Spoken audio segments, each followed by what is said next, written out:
Hello guys, today we will study the economic class 9th NCERT chapter 2 people as a resources. So here we will have some overview. The chapter people as a resources and an effort to explain population as an asset for economic rather than a liabilities. What is here people as a resource means what it's saying कि जो लोग होते हैं यहाँ पे हमारा main motive ये है कि इसे हम लोगों को एक एसेट की तरह एक्सप्लेन करें ना कि लाइबिलिटी की तरह. Population becomes human capital when there is investment made in the form of education, training, medical care. What it say कि जो population होता है उसे हम basically human capital में convert कर सकते हैं. But when जब हम उसमें investment करेंगे, like investment suppose एक child है, that child grow.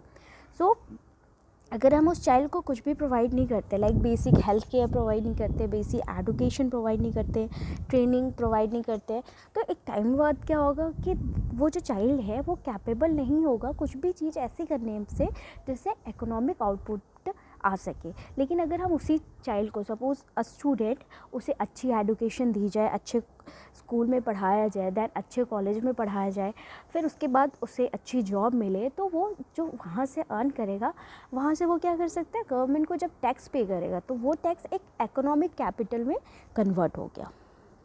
In fact, human capital is a stock of skill and productive knowledge embodied in them. What is it कि human capital जो है उसमें बहुत कुछ भरा पड़ा है, मीन्स बहुत सारा स्टॉक है, लाइक नॉलेज, ठीक है, और प्रोडक्टिव क्रिएटिव स्किल, ये सब हमारे किसके अंदर है. We all have a different kind of skill. हम उस स्किल से क्या कर सकते हैं, कैपिटल जनरेट कर सकते हैं. People as a resource is a way of referring to a country's working people in terms of their existing productivity, skills and abilities.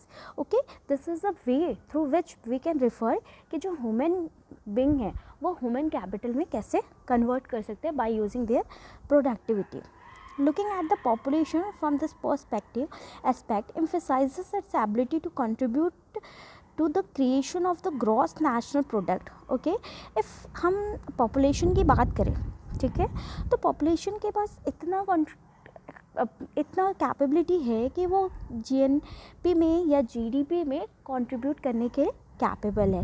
Like other resources population also is a resources as a human resources like any other resources we call ना natural resources, जैसे कि कोल हो गया, ठीक है, minerals हो गए, ये सब हमारे क्या है, नेचुरल रिसोर्सेज है. इसे हम सेल करके एक कंट्री से दूसरे कंट्री में एक्सपोर्ट करके, दूसरे कंट्री से एक कंट्री में इंपोर्ट करके, या आपसी कंट्री में ही सेल करके उससे हम कैपिटल जनरेट करते हैं. सेम ह्यूमन बीइंग जो है, जो पॉपुलेशन है, वो भी एक काइंड का ह्यूमन कैपिटल है. This is the positive side of large population that is often overlooked when we look only at the negative side, considering only the problem of providing the population with the food, education, access to the health facilities. Okay, what it say कि instead of going to the negative side, like कि suppose क्या होता है कि जब population ज़्यादा होती है या फिर लोग ज़्यादा होते हैं तो हमें लगता है इन्हें हमें फूड देना पड़ेगा, बेसिक एजुकेशन देनी पड़ेगी, मेडिकल फील्ड देनी पड़ेगी, ये सब चीज़ें में तो हमारे बहुत एक्सपेंसिव होते हैं. बट हमें ये भी सोचना चाहिए पहले ही कि अगर हम ये सब चीज़ें इन्हें प्रोवाइड कर देते हैं, why government is giving subsidy, why government is giving food to the below poverty line people. क्यों? क्योंकि वो दे कांट अफोर्ड, एंड अगर गवर्नमेंट उन्हें प्रोवाइड करे तो गवर्नमेंट इज़ एक्सपेक्टिंग समथिंग कि एक पर्टिकुलर पॉइंट ऑफ टाइम पे वो ह्यूमन कैपिटल जैसे फॉर्म करेंगे. We look on okay when the existing human resources is further developed by the becoming more educated and healthy, we call it the human capital formation that adds to the productive power of the countries, just like physical capital formation. what happened, जैसे human being है, हम अगर उन्हें कुछ resources देते हैं और उनसे जो भी कैपिटल बनता है वो कैपिटल क्या बनता है, फिजिकल कैपिटल फॉर्मेशन उसे बोला जाता है.